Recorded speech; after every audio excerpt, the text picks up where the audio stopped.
Lunch box ரெசிபிக்கு கொத்தமல்லி சாதம் எப்படி செய்கிறதுன்னு நம்ம இன்றைக்கி பார்க்கலாம். கடாயில் கடுகு கொஞ்சம் வெந்தயம் போட்டு நல்லா வறுத்துக்கோங்க. வறுத்தது ஒரு பிளேட்டில் மாற்றிக்கோங்க. தேவையான அளவு காஞ்ச மிளகாய் உங்களுக்கு காரத்துக்கு எவ்வளோ வேணுமோ போட்டு நல்லா வதக்கி தனியாக வச்சுருங்க. எண்ணெய் ஊற்றிக்கோங்க. மல்லி கொஞ்சம் புதினா சேர்த்து நல்லா வதக்கிக்கோங்க.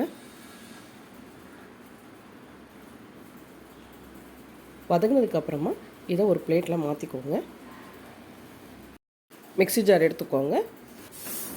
வறுத்த கடுகு, வெந்தயம், காஞ்ச மிளகாய், தேவையான அளவு புளி, உப்பு, வதக்கின மல்லி புதினாவை நல்லா அரைச்சிருங்க. கடாய் எடுத்துக்கோங்க. எண்ணெய் ஊற்றிக்கோங்க. கடுகு ஒரு 5 பல் பூண்டு தட்டி இதில் போட்டுக்கோங்க. காஞ்ச மிளகாய் கொஞ்சமாக கருவேப்பிலை சேர்த்துக்கோங்க. இப்போ அரைச்ச பேஸ்ட் இதில் சேர்த்துக்கோங்க. கொஞ்சமாக தண்ணி சேர்த்துக்கோங்க. நல்லா கிளறி விடுங்க.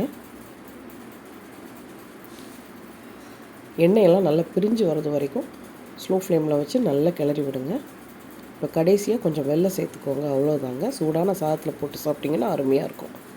கண்டிப்பாக நீங்களும் ட்ரை பண்ணி பாருங்கள். உங்களுக்கு இந்த வீடியோ பிடிச்சிருந்தா மறக்காமல் லைக் போடுங்க, சப்ஸ்கிரைப் பண்ணுங்கள்.